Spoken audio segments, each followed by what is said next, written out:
Hello everyone, this is Farhanur. In this video, we are going to talk about plastids and vacuole. So, if you want to know about it, then stay tuned, watch this lecture. Now, let's get started.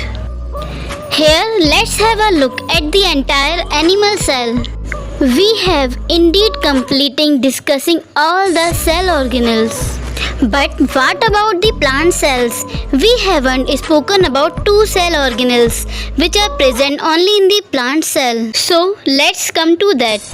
So before we begin, let's pause and think, where do the plants and their fruits, flowers get their colors from? So to answer this, plant cells contain an organelle known as plastids, which manufacture and store important chemicals or pigments which gives the parts of the plants its color. Plants require color to help them carry out their basic activities. These color pigments are present in tiny bags or sacs. When I said a sac-like structure, you must be thinking about a lysosome, right? But one major difference between both these organelles is that a plastid is made up of a double membrane, while the lysosome, which we spoke about previously, is made up of only a single membrane. Based on the contents of the plastids may be of three types. First is chloroplast. Plants have a very distinct green color which they get from a green pigment called chlorophyll, which is present in this type of plastid called chloroplast. And this pigment in this plastid helps the plant to make its own food or process which we called as photosynthesis. Second one is chromoplast. This plastid contains different color pigments. And this type of plastid is present in the cell of fruits and flowers, thus giving them distinct color. Chromoplasts are responsible for the yellow, orange and red color of many flowers and fruits. They are also present in some roots. And the third one is leucoplast. These plastids don't contain any color pigment, or we can say that they are non-pigmented plastids. But it contains proteins required for the plant cells. And the leucoplasts are present majorly in the root cells of the plant. I hope we are clear till here. So, moving on, we are all aware of the water dams, right? So, what does this water dam do? It stores water and supplies water to the entire village. So, similarly, there is a large organelle which stores the water required by the plant cells for its living. In plant cells, it is so large that it covers 80% of the cell volume. This organelle is called the vacuole, which is a French term for little vacuum. And the outermost covering of vacuole is called as tonoplast or vacuolar membrane. The tonoplast is the cytoplasmic membrane separating the vacuolar contents from the cell's cytoplasm. Excess water along with waste materials of the cell which is present in this organelle is given out by the plant through evaporation, and this process is called as transpiration. Transpiration is the loss of water from the plant in the form of water vapor. We all know that if we don't water our plants for a day or two, they start to droop or wilt, which is just the result of low water level in the vacuole. Or we can say that when a plant has been without a water for a long time, the central vacuoles lost water, the cell lost shape, and the whole leaf wilts. And because of this low water level, the vacuole starts to shrink in size, which explains the wilting of the plant.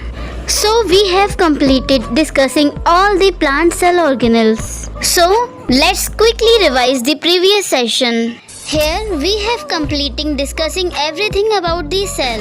Let us quickly go through all the cell organelles and try to recollect their functions. First is cell wall. It is only present in plant cells. It is a fairly rigid layer surrounding a cell located outside of the plasma membrane that provides additional support and protection of the cell. Next is vacuole. Vacuole is membrane bound organelle. In animal cells, vacuoles are generally small and help sequester waste product. And in plant cells, vacuole help maintain water balance. Now the third is cytosol. It is the liquid found inside of cells.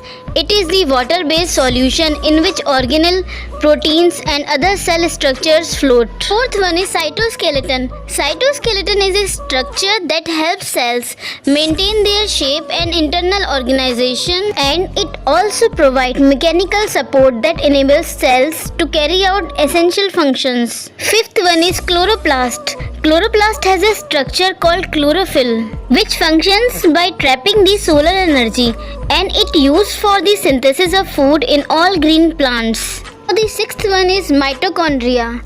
Mitochondria are the powerhouses of the cell, breaking down fuel molecules and capturing energy in cellular respiration. Now the seventh one is endoplasmic reticulum. The endoplasmic reticulum is a tubular network of membrane found within the cytoplasm of the eukaryotic cells. Endoplasmic reticulum can either be smooth or rough. Smooth endoplasmic reticulum is a membrane-bound network of tubules without surface ribosomes. A smooth endoplasmic reticulum is not involved in protein synthesis, and its main function is the synthesis of lipids, steroids and carbohydrates, as well as the metabolism of exogenous substances such as drugs or toxins. Next one is rough endoplasmic reticulum. Rough endoplasmic reticulum is an organelle found in eukaryotic cells.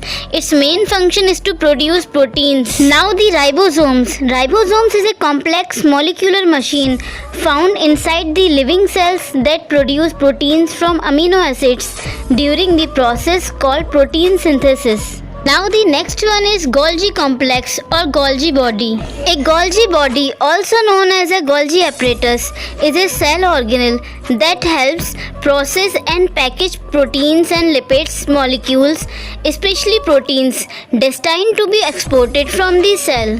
Now coming to the vesicles. Vesicles can help transport materials that an organism needs to survive and recycle waste materials. They can also absorb and destroy toxic substances and pathogens to prevent cell damage and infection. And the last one is nucleus. The nucleus controls and regulates the activities of the cell. For example, growth and metabolism, and carries the genes, structure that can contain the hereditary information. Or we can say that the cell nucleus contains the majority of the cell's genetic material in the form of multiple linear DNA molecules organized into structures called chromosomes, and each human cell contains roughly 2 meters of DNA. So that's all about cell organelles.